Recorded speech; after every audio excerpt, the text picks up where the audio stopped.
ആലിഹി വസ്ഹബിഹി അജ്മഈൻ അമ്മാ ബഅദ്. അഭിവന്ദരായ പണ്ഡിതന്മാരെ, ഉസ്താദുമാരെ, രക്ഷിതാക്കന്മാരെ, വിദ്യാർത്ഥികളെ, വിദ്യാർത്ഥിനികളെ, അള്ളാഹുവിൻ്റെ അതിവിശാലമായ അനുഗ്രഹത്താൽ നമുക്കൊരു വൈജ്ഞാനിക കേന്ദ്രം ഇവിടെ അള്ളാഹു നൽകിയിരിക്കുകയാണ്. നമ്മുടെ കൊച്ചുകുട്ടികളെ മുതൽക്ക് മുതിർന്ന കുട്ടികളെ വരെ പഠിപ്പിക്കുവാൻ, സ്ത്രീകൾക്കും പുരുഷന്മാർക്കും എല്ലാം പഠിക്കാൻ സൗകര്യപ്പെടുന്ന വിധത്തിലുള്ള ഒരു സമുച്ചയം അല്ലാഹു നമുക്ക് നൽകിയിരിക്കുകയാണ്. അൽഹംദുലില്ലാഹ്.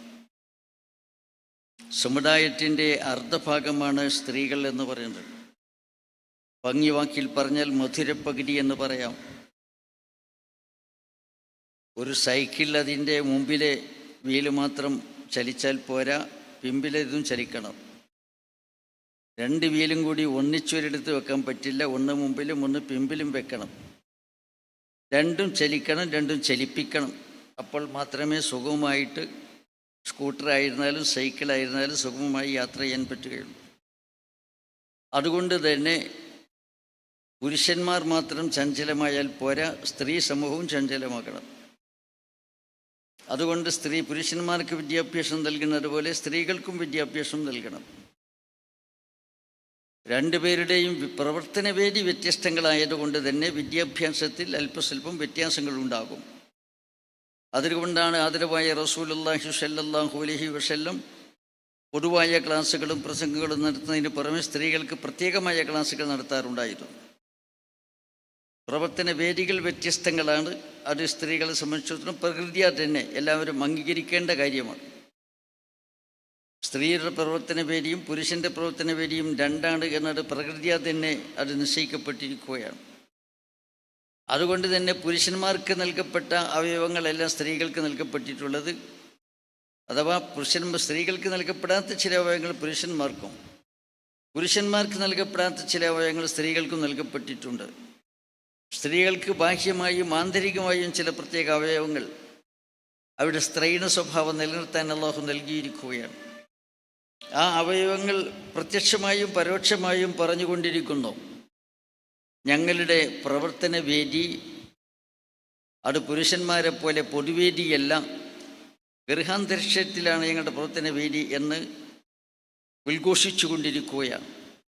സ്ത്രീകളുടെ ഗർഭാശയവും അവിടെ വക്ഷസ്ഥലത്തിലെ സ്തനങ്ങളും എല്ലാം പറഞ്ഞുകൊണ്ടിരിക്കുന്നത് ഞങ്ങൾക്ക് വലിയ ഉത്തരവാദിത്വങ്ങളുണ്ട്, പുരുഷന്മാർക്കില്ലാത്ത ഉത്തരവാദിത്വങ്ങൾ, പുരുഷന്മാർക്ക് വഹിക്കാൻ കഴിയാത്ത ഉത്തരവാദിത്വങ്ങൾ, ഗർഭധാരണം, പ്രസവിക്കൽ, മുലയൂട്ടൽ, ശിശു സംരക്ഷണം, അങ്ങനെ തുടങ്ങിയ ഒരുപാട് ബാധ്യതകൾ പ്രകൃതി ഞങ്ങളെ ഏൽപ്പിച്ചിട്ടുണ്ട്. അതുകൊണ്ട് പുരുഷന്മാർ ഞങ്ങളെ പൊതുരംഗത്തേക്ക് വലിച്ചിഴക്കരുത്. അങ്ങനെ വലിച്ചിഴച്ചാൽ അപകടമാണ്, കുടുംബജീവിതം താറുമാറായി പോകും എന്ന് സ്ത്രീകളുടെ പ്രകൃതി തന്നെ വിളിച്ചോടിക്കൊണ്ടിരിക്കുകയാണ്. അതുകൊണ്ട് തന്നെ ഇസ്ലാം അങ്ങനെയാണ് കണ്ടിട്ടുള്ളത്. വൽ മർഅത്തു റായിയത്തുൻ ഫീ ബൈത്തി സൗജിഹ. ആദരവായ റസൂലുള്ളാഹി സ്വല്ലല്ലാഹു അലൈഹി വസല്ലം പ്രഖ്യാപിച്ചു, സ്ത്രീ അവിടെ ഗൃഹനായികയാണ് എന്ന് പ്രഖ്യാപിക്കുകയുണ്ടായി. പുരുഷന്മാർക്ക് വലിൽ റിജാലി അലൈഹിന്ന ദറജ എന്നും പ്രഖ്യാപിച്ചു. പുരുഷന്മാർ അരിജാലു ഖവ്വാമൂന അലൻ നിസാഇ, പുരുഷന്മാർ സ്ത്രീകളുടെ ഭരണകർത്താക്കളാണ് എന്ന് പറഞ്ഞു. അതുപോലെ തന്നെ വലിരിജാലി അലൈഹിന്ന ദറജ, പുരുഷന്മാർക്ക് സ്ത്രീകളെ അപേക്ഷിച്ച് ഒരു പദവി കൂടുതലുണ്ടെന്നും പറഞ്ഞു. ഇത് നിശ്ചയിക്കേണ്ടത് ആരാണ്? ഏതെങ്കിലും ഒരു സംഘടനയാണോ, ഏതെങ്കിലും ഗവൺമെൻറ്റാണോ? അല്ല, സ്ത്രീകളെയും പുരുഷന്മാരെയും സൃഷ്ടിച്ച സ്രഷ്ടാവാണ്. അവരുടെ പ്രവർത്തന വേദിയുടെ അധികാരങ്ങളും അവകാശങ്ങളുമൊക്കെ പറയേണ്ടത് അവനാണ്, അല്ലാഹു തആലയാണ് പറഞ്ഞിട്ടുള്ളത്. അപ്പം അതുകൊണ്ട് നമ്മൾ ജീവിതത്തിൻ്റെ പ്രത്യേകമായ ലക്ഷ്യം, മഹോന്നതമായ ലക്ഷ്യമുള്ളവരാണ്. നൈമിഷികമായ ഭൗതിക ജീവിതത്തിൽ മാത്രം ഊന്നി നിൽക്കുന്ന ജീവിതമല്ല നമ്മുടേത്. നാം അനശ്വരമായ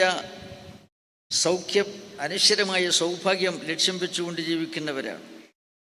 അത് ആഖിറമാണ്. വല്ലാഖിറത്തു ഖൈറും വഅബ്ഖ, പരലോകമാണ് ഏറ്റവും ഉദാത്തമായത്, അതാണ് അനശ്വരമായത് എന്ന സന്ദേശം എല്ലാ വേദഗ്രന്ഥങ്ങളിലും ബഹുമാനപ്പെട്ട സയ്യിദുനാ അബുൽ ബശർ ആദം അലൈഹിസ്സലാം തുടങ്ങി ഖാത്തുമുൻ നബിയൻ മുഹമ്മദ് റസൂലുള്ളാഹി വസല്ലം വരെയുള്ള പ്രവാചകന്മാർ മുഴുവനും കൊണ്ടുവന്നിട്ടുള്ള സന്ദേശങ്ങളിലൊക്കെ പറഞ്ഞിട്ടുള്ള കാര്യം പരലോകമാണ് ഉദാത്തമായത്, അനശ്വരമായിരിക്കുന്നതാണ്. ക്ഷണികമായ കുറച്ച് നിമിഷങ്ങൾ മാത്രം ദുന്യാവിൽ അള്ളാഹു നമുക്ക് അനുവദിച്ചു തന്നു പരലോകത്തേക്ക് സമ്പാദ്യമൊരുക്കാൻ വേണ്ടി. ഇവിടെ അള്ളാഹുവിനെ അറിഞ്ഞ് വിശ്വസിച്ച് അനുസരിച്ച് ജീവിക്കുക, അത് നമ്മുടെ ബാധ്യതയാണ്. അതാണ് പാരത്രിക മോക്ഷത്തിനുള്ള മാർഗം. അതുകൊണ്ട് എല്ലാവരും എങ്ങോട്ട് ഒഴുകുന്നു ആ ഒഴുക്കിൻ്റെ അനുസൃതമായി നീന്തുവാൻ നമുക്ക് പറ്റുകയില്ല. എല്ലാ കാറ്റിൻ്റെയും ഗതി എങ്ങോട്ടാണോ അങ്ങോട്ട് പറക്കുവാൻ നമുക്ക് പറ്റുകയില്ല. കാറ്റിനെതിരെ ഒഴുക്കിനെതിരെ നീന്തുവാൻ പ്രവഹിക്കുവാൻ നിയുക്തരായിട്ടുള്ളവരെയാണ് മുസ്ലിമുകൾ എന്ന് പറയുന്നത്. ഖുർആൻ ഒരുപാട് സ്ഥലങ്ങളിൽ പറഞ്ഞിട്ടുണ്ട് ഭൂരിപക്ഷം ആളുകളും ഹക്കിനെതിരാണെന്ന്. അത് പ്രപഞ്ചത്തിൻ്റെ ഉൽപ്പത്തി മുതൽ ഇന്ന് വരെ അങ്ങനെയാണുള്ളത്. ഭൂരിപക്ഷം എപ്പോഴും കുഫറിലും ശിർക്കിലും ദൈവനിഷേധത്തിലും ധിക്കാരത്തിലുമാണുള്ളത്. നാളെ ആഖിറത്തിലും അങ്ങനെ തന്നെ. സ്വർഗനിവാസികൾ സ്വർഗത്തിലേക്ക് ഫരീഖും ഫിൽ ജന്ന ഫരീഖും ഫിൽ സഈർ, ഒരു വിഭാഗം സ്വർഗത്തിലേക്ക് ഒരു വിഭാഗം നരകത്തിലേക്ക് എന്ന് പ്രഖ്യാപനമുണ്ടാകുമ്പോൾ ബഹുമാനപ്പെട്ട ആദം നബി അലൈഹി സ്വലാം ചോദിക്കുന്നു, എൻ്റെ സന്താനങ്ങളിൽ നിന്ന് എത്ര പേരാണ് സ്വർഗത്തിലേക്ക്, എത്ര പെർസെൻ്റാണ് നരകത്തിലേക്ക് എന്ന് ചോദിക്കുമ്പോൾ അള്ളാഹുവിൻ്റെ കൽപ്പന ഓരോ 1999 പേര് നരകത്തിലേക്കും ഒരാൾ സ്വർഗത്തിലേക്കും എന്നാണ്. അപ്പം നമ്മൾ ആരും ധൈര്യപ്പെടുകയില്ല, ഞാൻ ന്യൂനപക്ഷത്തിൻ്റെ കൂടെയില്ല സ്വർഗത്തിലേക്ക്, ഞാൻ ഭൂരിപക്ഷത്തിൻ്റെ കൂടെ നരകത്തിലേക്കാണെന്ന് ആരും പറയാൻ തയ്യാറാവുകയില്ല. അപ്പം അതുകൊണ്ട് എന്താണെന്ന് പറഞ്ഞാൽ നമ്മുടെ സത്യത്തിൻ്റെ, സദാചാരത്തിൻ്റെ, നീതിയുടെ മാനദണ്ഡം ഭൂരിപക്ഷമല്ല. അള്ളാഹുവും റസൂലും എന്തു പറഞ്ഞു അതാണ് നമ്മുടെ മാനദണ്ഡം. അപ്പം അതുകൊണ്ട് എല്ലാവരും എങ്ങോട്ട് ഞാനും അങ്ങോട്ട് എന്നതല്ല, ആ ഒഴുക്കിനെതിരെ നീന്തുവാനുള്ള പ്രാക്ടീസും പരിശീലനവും നേടണം. അതിനു വേണ്ടിയാണ് നമ്മൾ ഇൽമു പഠിച്ചുകൊണ്ടിരിക്കുന്നത്, ഇൽമു നമ്മൾ പഠിപ്പിച്ചുകൊണ്ടിരിക്കുന്നത്. ഇസ്ലാം സമാഗമമാകുന്ന സമയത്ത് വാസ്തവത്തിൽ ഇന്നത്തെ രീതിയേക്കാൾ ദുഷിച്ച ഒരു കാലഘട്ടത്തിലാണ് ഇസ്ലാം സമാഗതമാകുന്നത്. സ്ത്രീകൾ കുത്തഴിഞ്ഞവരായിരുന്നു. അതിനോടൊപ്പം അവിടെ അവകാശങ്ങളൊക്കെ നിഷേധിക്കപ്പെട്ട കാലമായിരുന്നു. ഒരു വിവാഹം നടന്നാൽ മംഗളാശംസ എങ്ങനെയായിരുന്നു ചോദിച്ചാൽ ബിർ റഫായുൽ ബനീൻ എന്നാണ്. നല്ല അനുരഞ്ജനമുണ്ടാകട്ടെ ഭാര്യ ഭർത്താക്കന്മാർ തമ്മിൽ, അതിനോടൊപ്പം ആൺമക്കളും ഉണ്ടാകട്ടെ എന്നാണ് അനുമോദനം. ഇതായിരുന്നു അനുമോദനം ഉണ്ടായിരുന്നത്. ബഹുമാനപ്പെട്ട ബീവി ഉമ്മുൽ മുഅ്മിനീൻ ബീവി ആയിഷ റളിയല്ലാഹു അൻഹയുടെ സദസ്സിൽ ഒരിക്കൽ രണ്ടാളുകൾ എത്തിച്ചേരുകയുണ്ടായി. അവർ പറഞ്ഞു, അബൂ ഹുറൈറ റളിയല്ലാഹു അൻഹു എന്ന് പറയുന്ന പ്രവാചക ശിഷ്യൻ നബി സ്വല്ലല്ലാഹു അലൈഹി വസല്ലം പറഞ്ഞതായിട്ട് റിപ്പോർട്ട് ചെയ്യുന്നു. എന്താ റിപ്പോർട്ട്?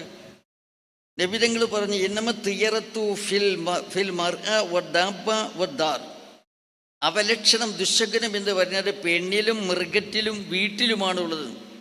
ചില പെണ്ണുങ്ങളിൽ ദുശകുനമുണ്ടാകും, ചില മൃഗങ്ങളിൽ ദുശകുനമുണ്ടാകും, ചില വീടുകളിൽ ദുശകുനമുണ്ടാകും എന്ന് അബൂ ഹുറൈറ റളിയല്ലാഹു അൻഹു നബി സ്വല്ലല്ലാഹു അലൈഹി വസല്ലം തങ്ങൾ പറഞ്ഞതായി റിപ്പോർട്ട് ചെയ്തിട്ടുണ്ട് എന്ന് പറഞ്ഞു. ഉമ്മുൽ ബീമീൻ ബീവി ആയിഷ റളിയല്ലാഹു അൻഹ പറഞ്ഞു, വല്ലദി അൻസല ഖുർആന അല അബിൽ ഖാസിം സല്ലല്ലാഹു അലൈഹി വസല്ലം. നബിതങ്ങൾക്ക് വിശുദ്ധ ഖുർആൻ അവതരിപ്പിച്ച അള്ളാഹു തന്നെ സത്യം. മാക്കാന ഹാക്കടായൊക്കൂലു, ഇങ്ങനെയല്ല നബിതങ്ങൾ പറഞ്ഞിരുന്നത്. ദുശകനം എന്ന് പറയുന്നത് പെണ്ണിലും വീട്ടിലും മൃഗത്തിലുമാണ് എന്ന് റസൂൽ പറഞ്ഞിട്ടില്ല. വലാകിൻ കാന റസൂലുള്ളാഹി സ്വല്ലല്ലാഹു അലൈഹി വസല്ലം യഖൂൽ, നബിതങ്ങൾ പറഞ്ഞത് എന്താണ്? കാന അഹ്ലുൽ ജാഹിലിയ്യത്തി യഖൂലുന ഇന്നമത്തിയറത്തു ഫിൽ മർഅ വദ്ദാബ വദ്ദാർ. ജാഹിലിയ കാലത്തെ അറബികൾ അങ്ങനെ പറഞ്ഞിരുന്നു എന്നാണ്. അജ്ഞാനകാലത്തെ ഇസ്ലാമിൻ്റെ ആഗമനത്തിന് മുമ്പുള്ള അറബികൾ, അവർ അന്ധവിശ്വാസികളായ അനാചാരികളായ അറബികൾ പറഞ്ഞിരുന്നു ദുശകനം പെണ്ണിലുണ്ട്, മൃഗത്തിലുണ്ട്, വീട്ടിലുണ്ടെന്ന്. അതുകൊണ്ട് റസൂലുള്ളാഹി സ്വല്ലല്ലാഹു അലൈഹി വസല്ലം പറഞ്ഞതല്ല, അത് നബി സ്വല്ലല്ലാഹു അലൈഹി വസല്ലം പറഞ്ഞത് ജാഹിലിയ കാലത്തെ ആളുകൾ അങ്ങനെ പറഞ്ഞിരുന്നു എന്നാണ്. എന്നിട്ട് ആയിഷ ബീബി റളിയല്ലാഹു അൻഹ എന്ത് ദൂഷ്യങ്ങളും വിനകളും തിന്മകളും വരുന്നുണ്ടെങ്കിലും അള്ളാഹുവിൻ്റെ മുൻവിധി പ്രകാരമാണ് വരുന്നത്. പെണ്ണിൻ്റെ ദോഷമോ വീട്ടിൻ്റെ ദോഷമോ മൃഗത്തിൻ്റെ ദോഷമോ അല്ല എന്ന് പിന്നെ മനസ്സിലാക്കി കൊടുക്കുവാൻ വേണ്ടി ആയത്തൊടുകയുണ്ടായി. മാ അസാബ മിൻ മുസീബത്തിൻ ഫിൽ അർളി വലാ ഫീ അൻഫുസികും ഇല്ലാ ഫീ കിതാബ് മിൻ ഖബ്ലി അൻ നബ്റഅഹാ ഇന്ന ദാലിക അലല്ലാഹി യസീർ. ഭൂമിയിലോ നിങ്ങളുടെ ശരീരങ്ങളിലോ എന്ത് വിപത്ത് വരികയാണെങ്കിലും അത് അള്ളാഹു കാലേക്കുട്ടി തീരുമാനിച്ച് രേഖപ്പെടുത്തിയതനുസരിച്ചാണ് വരുന്നത് എന്ന ആയത്തോടി കൽപ്പിക്കുകയുണ്ടായി. അപ്പോൾ ഇവിടെ പറഞ്ഞു വരുന്നത് എന്താണെന്ന് പറഞ്ഞാൽ, ഇങ്ങനെ ഒരു ശകലം കെട്ട വസ്തുവായിട്ടാണ് സ്ത്രീകളെ ജാഹിലിയ കാലത്തെ അറബികൾ കണ്ടിരുന്നത്. അവർക്ക് അനന്തരാവകാശം ഉണ്ടായിരുന്നില്ല. അവരുടെ പല അവകാശങ്ങളും ധ്വംസിക്കപ്പെട്ടിരുന്നു. അതിനോടൊപ്പം തന്നെ അവരെ അഴിഞ്ഞാട്ടത്തിന് വിട്ടിരുന്നു. സ്വതന്ത്രരായി അഴിഞ്ഞാട്ടത്തിന് വിട്ടിരുന്നു. വസ്ത്രധാരണത്തിൽ ലക്കുൻലക്കാനും ഉണ്ടായിരുന്നില്ല. നാണം പൂർണ്ണമായും മറക്കേണ്ട പതിവുണ്ടായിരുന്നില്ല. സ്ത്രീ പുരുഷ സമ്മിശ്രമായ ജീവിതമായിരുന്നു. ചില സ്ത്രീകളുടെ വീട്ടിന് മുമ്പിൽ ബോർഡ് വെക്കുമായിരുന്നു, ഇന്ന് രാത്രി ശയിക്കുവാൻ ഒരു പുരുഷന് ആവശ്യമുണ്ട് എന്ന് ബോർഡ് വെക്കുമായിരുന്നു. ഈ രീതിയിലുള്ള അഴിഞ്ഞാട്ടത്തിൻ്റെ കാലഘട്ടത്തിലാണ് ഇസ്ലാം വരുന്നത്. ഇസ്ലാം വന്ന് പെണ്ണിനെ ആദ്യമായിട്ട് അർഹമായ സ്ഥാനങ്ങളൊക്കെ കൊടുത്തു. ഇസ്ലാം വന്ന് പെണ്ണിന് ആദ്യമായിട്ട് അർഹമായ സകല സ്ഥാനങ്ങളും കൊടുത്ത്, പെണ്ണിൻ്റെ അവകാശങ്ങളൊക്കെ വകവച്ചു കൊടുത്ത്, പെണ്ണിൻ്റെ സംരക്ഷണം ഇസ്ലാം ഏറ്റെടുത്തു. എത്രത്തോളം എന്ന് പറഞ്ഞാൽ, പെണ്ണിന് കുടിവെള്ളം കൊടുക്കുന്നത്, ദാഹജലം കൊടുക്കുന്നത്, കുളിക്കാനുള്ള വെള്ളം കൊടുക്കുന്ന ബാധ്യത വരെ പുരുഷനെ ഏൽപ്പിച്ചു. അതിനുശേഷമാണ് സ്ത്രീകളോട് വക്കർന ഫീ ബുയൂട്ടിക്കുന്ന, നിങ്ങളുടെ വീട്ടിൽ അടങ്ങി ഒതുങ്ങി നിൽക്കണമെന്ന് പറഞ്ഞത്. ഗൃഹാന്തരീക്ഷത്തിൽ നിന്നുകൊണ്ടാണ് നിങ്ങൾ പ്രവർത്തിക്കേണ്ടത്, നിങ്ങൾ സേവനം ചെയ്യേണ്ടത് സ്ത്രീകളോട് പറഞ്ഞത്. സ്ത്രീകൾക്ക് ഒരു കാരണവശാലും പുറത്തു പോകേണ്ട ആവശ്യമില്ലാത്ത വിധം സ്ത്രീകളുടെ സകല അവകാശങ്ങളും സുരക്ഷിതമായി സംരക്ഷിച്ചതിന് ശേഷം, അപ്പോൾ കുട്ടികളായിരിക്കുമ്പോൾ പുത്രിമാരുടെ ബാധ്യത മുഴുവൻ രക്ഷിതാക്കന്മാരെ ഏറ്റെടുക്കണം. വിവാഹിതരായി കഴിഞ്ഞാൽ അവിടെ എല്ലാ ബാധ്യതകളും ഭർത്താക്കന്മാരെ ഏറ്റെടുക്കണം. അവർ വിധവകളായി പോയാലോ അവരുടെ കുടുംബത്തിൽ സംരക്ഷണ ബാധ്യതകൾ ഏറ്റെടുക്കണം. അതിന് കഴിയാതെ വന്നാൽ അവിടെ ബാധ്യത ഗവൺമെൻറ് ഏറ്റെടുക്കണം. ഗവൺമെൻറ് ഏറ്റെടുക്കാത്ത സാഹചര്യത്തിൽ സമുദായത്തിലെ സമ്പന്നന്മാരെ ഏറ്റെടുക്കണം. ഒരു കാരണവശാലും ഒരു സ്ത്രീ നിരാരംഭയായി പോകുന്ന അവസ്ഥ ഇസ്ലാമിലില്ല. ഈ രീതിയിൽ അവരുടെ എല്ലാ കാര്യങ്ങളും സംരക്ഷിച്ചു. സ്ത്രീക്ക് കുളിക്കാനുള്ള വെള്ളം പുരുഷൻ കൊടുക്കണമെന്നതാണ് നിയമം. എത്രത്തോളം വീട്ടിൽ അലക്കുകയോ ആഹാരം പാചകം ചെയ്യുകയോ ചെയ്യേണ്ട ബാധ്യത പെണ്ണിനില്ല. ആ ബാധ്യത പെണ്ണിന് ഇല്ലെന്ന് പെണ്ണിനെ അറിയിക്കൽ നിർബന്ധമാണെന്ന് നമ്മുടെ കിതാബിലൊക്കെ രേഖപ്പെടുത്തിയിരിക്കുകയാണ്. ഈ വിഷയത്തിൽ നമുക്ക് തെറ്റുപറ്റുകയാണ്. നാം മനസ്സിലാക്കുന്നത് നമ്മുടെ വീട്ടിലെ വേലക്കാരിയായിട്ടാണ് പെണ്ണിനെ കൊണ്ടുവരുന്നത് എന്നാണ്. അത് വാസ്തവത്തിലൊരു കുടുംബജീവിതം സ്നേഹമസൃണമായി അനുരഞ്ജനത്തിൽ ജീവിക്കുമ്പോൾ പുരുഷൻ കുറേ കാര്യങ്ങൾ ചെയ്യും, നിർബന്ധമില്ലാത്തത്. സ്ത്രീയും നിർബന്ധമില്ലാത്ത കുറേ കാര്യങ്ങൾ ചെയ്യുന്നത് പരസ്പര സാഹോദര്യത്തിൻ്റെ സൗഹൃദത്തിൻ്റെ പേരിൽ ചെയ്യുകയാണ്. സ്ത്രീകൾക്ക് നമ്മുടെ വസ്ത്രം അലക്കേണ്ട ബാധ്യതയില്ല. സ്ത്രീകൾക്ക് നമ്മുടെ ഭക്ഷണം പാകം ചെയ്യേണ്ട ആവശ്യമില്ല. വീട് വൃത്തിയാക്കേണ്ട ബാധ്യത സ്ത്രീകൾക്കില്ല.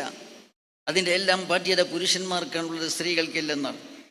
ഇவ்விധം സ്ത്രീകളുടെ അവകാശങ്ങൾ സംരക്ഷിച്ചതിന് ശേഷമാണ് ഇസ്ലാം ഗാർഹിക ജീവിതത്തിൻ്റെ ഉത്തരവാദിത്വം അവളെ ഏൽപ്പിച്ചിട്ടുള്ളത്. അപ്പോൾ ഇവിടെ മനസ്സിലാക്കണം, നേരത്തെ ഇവിടെ പറഞ്ഞതുപോലെ എന്താണെന്ന് പറഞ്ഞാൽ, ഇന്ന് അവിവാഹിക ജീവിതത്തെ പ്രോത്സാഹിപ്പിക്കപ്പെടുകയാണ്, മസ്തിഷ്ക പ്രക്ഷാളനം ചെയ്യപ്പെടുകയാണ്. നമ്മുടെ പെൺകുട്ടികൾ ഭൗതിക കലാലയങ്ങളിലൂടെയും ക്യാമ്പസുകളിലൂടെയും ദൃശ്യശ്രാവ്യ മാധ്യമങ്ങളിലൂടെയും മസ്തിഷ്ക പ്രക്ഷാളനം ചെയ്യപ്പെടുകയാണ്. നാം അറിഞ്ഞോ അറിയാതെയോ നമ്മുടെ കുട്ടികൾ നമ്മുടേതല്ലാതായിത്തീരുന്നുണ്ട്. ഇതാണ് ഭൗതിക കലാലയങ്ങളിലേക്ക് നമ്മുടെ കുട്ടികളെ വിടാൻ എന്ന് ഭൗതികന്മാർ പോലും ഭയപ്പെടുകയാണ്. മതം വേണ്ട, ദൈവം വേണ്ട എന്ന് പറയുന്ന ഭൗതികന്മാർ പോലും തങ്ങളുടെ കുട്ടികളെ ഭൗതിക കലാലയങ്ങളിലേക്ക് വിടുമ്പോൾ ആശങ്കയോടുകൂടിയാണ് വിടുന്നത്. രാവിലെ കലാലയത്തിലേക്ക് പോയ കുട്ടി തിരിച്ച് നമ്മുടെ കുട്ടിയായിട്ട് വീട്ടിലേക്ക് എത്തുമോ എന്ന ആശങ്കയാണുള്ളത്. ഈ വിധത്തിലുള്ള സാഹചര്യങ്ങളാണ് ഇന്നുണ്ടായിക്കൊണ്ടിരിക്കുന്നത്. നേരത്തെ ഇവിടെ പറഞ്ഞതുപോലെ ഇന്ന് കുട്ടികൾ ഇഞ്ചക്ഷൻ ചെയ്യപ്പെടുകയാണ്. എന്താണ് ബോധമെന്നറിയാമോ? വൈവാഹിക ജീവിതം വേണ്ട, അത് ബാധ്യതയാണ്. ഭർത്താവിൻ്റെ ചൊൽപ്പടിക്ക് നിൽക്കണം, സന്താനലാഭം ഉണ്ടാകും. അപ്പം എന്താണെന്ന് പിന്നെ കുട്ടികളെ പരിരക്ഷിക്കണം. നമ്മുടെ സ്വാതന്ത്ര്യത്തിന് അതൊക്കെ തന്നെ ഹാനിയാണ്. അതുകൊണ്ട് സർവതന്ത്ര സ്വതന്ത്രരായി നമുക്ക് ജീവിക്കുവാൻ അവിവാഹിക ജീവിതമാണ് എന്നുള്ളത് എന്ന ഒരു പ്രവണത കുട്ടികൾ ഇന്ന് ഇഞ്ചക്ട് ചെയ്യപ്പെട്ടുകൊണ്ടിരിക്കുകയാണ്. ഇതുകൊണ്ട് തന്നെ പല കുട്ടികളും വൈവാഹിക ജീവിതത്തോട് വിമുഖത കാണിക്കുകയാണ്. അങ്ങനെ അവിവാഹിക ജീവിതം നയിക്കുന്നവർ തന്നെ രണ്ട് വിഭാഗമുണ്ട്. ഒരു വിഭാഗം തീരെ ഇണചേരാൻ അങ്ങനെ ജീവിക്കാൻ ആഗ്രഹിക്കുന്നവർ, പൂർണ്ണ സ്വതന്ത്രരായിട്ട് ഒരു സാമൂഹിക ജീവിയായിട്ട് ജീവിക്കാൻ ആഗ്രഹിക്കുന്നവർ. മറ്റൊരു വിഭാഗം എന്താന്ന് പറഞ്ഞാൽ ലിവിങ് ടുഗദർ എന്ന് പറഞ്ഞാൽ ഒന്നിച്ചുള്ള ജീവിതം. പുരുഷനും ആണും പെണ്ണും സ്വതന്ത്രമായിട്ട് ജീവിക്കുക. വിവാഹമുണ്ടോ? വിവാഹമില്ല. നിക്കാഹില്ല, മാരേജ് ഇല്ല, ബാധ്യതകളൊന്നുമില്ല. അങ്ങനെ ലിവിങ് ടുഗദർ എന്ന് പറഞ്ഞ് പ്രേമജീവിതത്തിലായി ജീവിക്കുന്നു. അപകടകരമായ ജീവിതം. വിവാഹത്തിൻ്റെതായ സാമൂഹിക അംഗീകാരമില്ല, കുടുംബാംഗീകാരമില്ല, ഒരു സുരക്ഷ ആരുടേതും കിട്ടാനില്ല. സ്വതന്ത്രത ഇങ്ങനെ ജീവിക്കുന്നു. ഇടക്കാലത്ത് തമ്മിൽ തെറ്റിയാൽ എന്ത് ചെയ്യുന്നു പറഞ്ഞാൽ പല അപകടങ്ങളും ദുരന്തങ്ങൾ ഉണ്ടാക്കുന്നു. ഈയിടെ തന്നെ 1-2 ഗുരുതരമായ സംഭവങ്ങൾ റിപ്പോർട്ട് ചെയ്യപ്പെട്ടു. നമുക്ക് പത്രത്തിൽ വായിച്ചിട്ടുണ്ടായിരിക്കും. കണിയാപുരം ഷാനു എന്ന് പറയുന്ന ആൾ മധ്യപ്രദേശുകാരനായ ഷാനുവിനെ മധ്യപ്രദേശിനായ രംഗർ എന്ന് പറയുന്ന ആൾ വിവാഹം ചെയ്യിക്കുകയില്ല. അവർ അങ്ങനെ ലിവിങ് ടുഗദറിൽ ജീവിച്ചു. കുറെ കഴിഞ്ഞപ്പോൾ ജീവിതം മടുത്തപ്പോൾ ഷാനുവിനെ കൊന്ന് രംഗൻ എന്ന് പറയുന്നവൻ എന്ന് പറഞ്ഞാൽ റൂമിലിട്ട് അവൻ അപ്രത്യക്ഷനായി. പുറത്തുപോയ കുട്ടികൾ വിദ്യാലയത്തിൽ നിന്ന് വീട്ടിലെത്തി വാവിട്ട് കരയുകയാണ്. അമ്മയുടെ ശവശരീരം വെട്ടിമുറിക്കപ്പെട്ട ശരീരമാണ് കാണുന്നത്. അച്ഛനെ കാണാനില്ല. കാരണം നിയമാനുസൃത അച്ഛനുമല്ല അമ്മയുമല്ല, ആരോട് പറയാൻ ഒരു ഉത്തരവാദിത്വവുമില്ല. അതുപോലെ തന്നെ സഞ്ജയ് പിങ്കി എന്ന് പറയുന്ന ആളുകൾ ലിവിൻ്റെ അങ്ങനെ ചുവതലയിൽ ജീവിച്ചിട്ടുള്ള ആളുകൾ ഇവിടെ പിങ്കിയെ കൊന്ന് ഫ്രിഡ്ജിലാക്കി സഞ്ജയ് സ്ഥലം വിടുകയുണ്ടായി. വെട്ടിമുറിച്ച് ഇതിലാക്കി. വളരെ ലോക്യത്തിലായിരുന്നു ജീവിച്ച് കുറച്ചു കാലം. കുറച്ച് കഴിഞ്ഞപ്പോൾ ജീവിതം മടുത്തപ്പോൾ ചെയ്ത പണി ഇതാണ്. തൻ്റെ ഇണയെ എന്ത് ചെയ്തു തന്നെ വെട്ടിമുറിച്ച് ഫ്രിഡ്ജിലാക്കി. ഇങ്ങനെയൊക്കെ സംഭവിക്കുന്നു. വാസ്തവത്തിൽ എന്താണെന്ന് പറഞ്ഞാൽ ഒരു അഭയസ്ഥാനം പിന്നീട് ഉണ്ടാവുകയില്ല. കുറച്ചു കാലമൊക്കെ എന്താണെന്ന് യുവനെ തിമിർപ്പിൽ കുറച്ചിലങ്ങനെ ലഘുവായിട്ടൊക്കെ ജീവിക്കും. പിന്നീട് തമ്മിൽ തെറ്റും. അപ്പോൾ പിന്നെ രക്ഷക്കാരും ഉണ്ടായിരിക്കുകയില്ല, അഭയസങ്കേതങ്ങളൊന്നും ഉണ്ടാകുകയില്ല. ഇങ്ങനെയുള്ള അപകടത്തിലേക്ക് നമ്മുടെ കുട്ടികൾ നീങ്ങാതിരിക്കാൻ എന്താ വേണ്ടത്? ധാർമ്മികമായ ബോധവും ധാർമ്മിക വിദ്യാഭ്യാസവും അവർക്ക് നൽകണം. സദാചാര ബോധം നൽകണം, ഉത്തരവാദിത്വ ബോധം നൽകണം. കുടുംബജീവിതം നയിക്കാൻ അവരെ പ്രേരിപ്പിക്കണം. അതുകൊണ്ട് എന്താന്ന് പറഞ്ഞാൽ അല്ലാഹു തആല സ്ത്രീ പുരുഷ വർഗ 2 വർഗത്തെ സൃഷ്ടിച്ചത് തന്നെ എന്തിനാണ്? അത് ഖവായിദു തശ്രീഇ ലിന്നികാഹി സലാസത്തും മിൻ ജുംലത്തി സ്വലാഹി അവലുഹാ ലിയബ്ലുഗൽ വജൂദു ബിതവാലുദിൻ യൗമൻ ഹുവൽ മൗഊദു. മനുഷ്യവർഗം ഖിയാമത്ത് നാളെ നിലനിൽക്കണം. പ്രത്യുൽപാദനത്തിന് വേണ്ടിയാണ്. സ്ത്രീ പുരുഷൻ 2 വർഗത്തെ എല്ലാം സൃഷ്ടിച്ചത് തന്നെ എന്തിനാണ്? അവർ പരസ്പരം ഇണചേർന്ന് ജീവിക്കണം, പ്രത്യുൽപാദനം നടക്കണം. അങ്ങനെ വംശം ഖിയാമത്ത് നാളെ വരെ നിലനിൽക്കണം. നമ്മുടെ ഭാഷയിൽ പറഞ്ഞാൽ ഈ ഉമ്മത്ത് മുസ്ലിമ അത് വളരണം, വർദ്ധിക്കണം, അതിൽ അംഗങ്ങൾ കൂടണം. അതിനു വേണ്ടിയാണ് വിവാഹം കഴിക്കുന്നത്. അപ്പം അതുകൊണ്ട് എന്താന്ന് പറഞ്ഞാൽ വിവാഹ ജീവിതത്തിൻ്റെ നേട്ടങ്ങളിൽ ഏറ്റവും വലിയ നേട്ടമാണ് സന്താനലാഭം എന്ന് പറയുന്നത്. ഏറ്റവും വലിയ നേട്ടം സന്താനലാഭമാണ്. സന്താനങ്ങളില്ലാതെ വന്നല്ല കുടുംബജീവിതം വളരെ സങ്കടത്തിലായി പോവുകയാണ്. അതുകൊണ്ട് നമ്മുടെ കുട്ടികൾക്ക് ഇങ്ങനെയുള്ള തെറ്റായ ബോധങ്ങൾ ഇല്ലാതിരിക്കുവാൻ, പ്രവണതകൾ ഇല്ലാതിരിക്കുവാൻ ശരിയായ മതബോധം അവരിൽ ഉണ്ടാക്കി തീർക്കണം. അതിനെന്ത് വേണം? അത് ഇൽമിലൂടെയാണ് ബോധമുണ്ടാക്കുന്നത്. അറിവില്ലാത്തവന് വിശ്വാസമില്ലാത്തവന് ബോധമില്ല, വിചാരമില്ല. അപ്പം അതുകൊണ്ട് ഇൽമിൽ നിന്നാണ്, അറിവിൽ നിന്നാണ് വാസ്തവത്തിൽ ഇങ്ങനെയുള്ള സദാചാരബോധം ജന്യമാകുന്നത്. അതിന് അവർക്ക് ഇൽമ നൽകേണ്ടതാണ്. വാസ്തവത്തിൽ സ്ഥിതി എന്താണെന്ന് പറഞ്ഞാൽ ചില ആളുകൾ നാട്ടിൽ നടക്കുന്ന അനാചാരങ്ങളോ അന്ധവിശ്വാസങ്ങളോ ഒന്നും അവിടെ കണ്ടിൽപ്പെടുന്നില്ല. അവരാകെ കൂടി കാണുന്നത് നാട്ടിലെ അനാചാരം എന്താണെന്ന് പറഞ്ഞാൽ മുസ്ലിം സ്ത്രീകൾ പർദ്ദ ധരിക്കുന്നു, അവരിൽ പലരും പുറത്തിറങ്ങാൻ ശങ്കിക്കുന്നു. ഇതാണ് വലിയൊരു സാമൂഹികമായ അനാചാരമായിട്ട് അവർ കാണുന്നത്. നാട്ടിൽ എത്രത്തോളം കാണുന്നു വെച്ചാൽ നഗ്ന പൂജ വരെ നടക്കുന്നു, ഉടുതുണിയില്ലാത്ത പൂച്ച. ഈയിടെ ഒരു റിപ്പോർട്ട് വന്നു. എന്താണെന്ന് പറഞ്ഞാൽ ഒരു ചെറുപ്പക്കാരൻ അവനോട് ഈ പൂജാരി പറഞ്ഞു, ബ്രഹ്മരക്ഷസുണ്ട് നിങ്ങളുടെ ശരീരത്തിൽ, അത് പോകണമെങ്കിൽ നിങ്ങളുടെ ഭാര്യ നഗ്നപൂജ നടത്തണമെന്ന് പറഞ്ഞു. അങ്ങനെ ഭാര്യയെ നഗ്നപൂജയ്ക്ക് നിർബന്ധിച്ചു. അവൾ കേസ് കൊടുത്ത് പരാതിയായി, അറസ്റ്റ് ഉണ്ടായി, ഇതൊക്കെ ഉണ്ടായി. ഏതെങ്കിലും ആവട്ടെ, ഇങ്ങനെയുള്ള സംഗതികളൊക്കെ ഈ നാട്ടിൽ നിലനിൽക്കുന്നു. ഇതൊന്നും ഒരു വിഷയമല്ല. ഇവിടുത്തെ വിഷയം തന്നെ മുസ്ലിം സ്ത്രീകൾ പർദ്ദ ധരിക്കുന്നു, നിക്കാബ് ധരിക്കുന്നു എന്നതാണ്. അവർ കുടുംബജീവിതം നയിക്കുന്നു മാന്യമായിട്ട് എന്ന്. അതിന് എന്താണെന്ന് പറഞ്ഞാൽ പുഴുക്കുത്തുകൾ കണ്ട് വേണ്ട താരോപങ്ങളിൽ ഉണ്ടാക്കി അധിക്ഷേപിക്കുകയാണ് പല ആളുകളും ചെയ്യുന്നത്.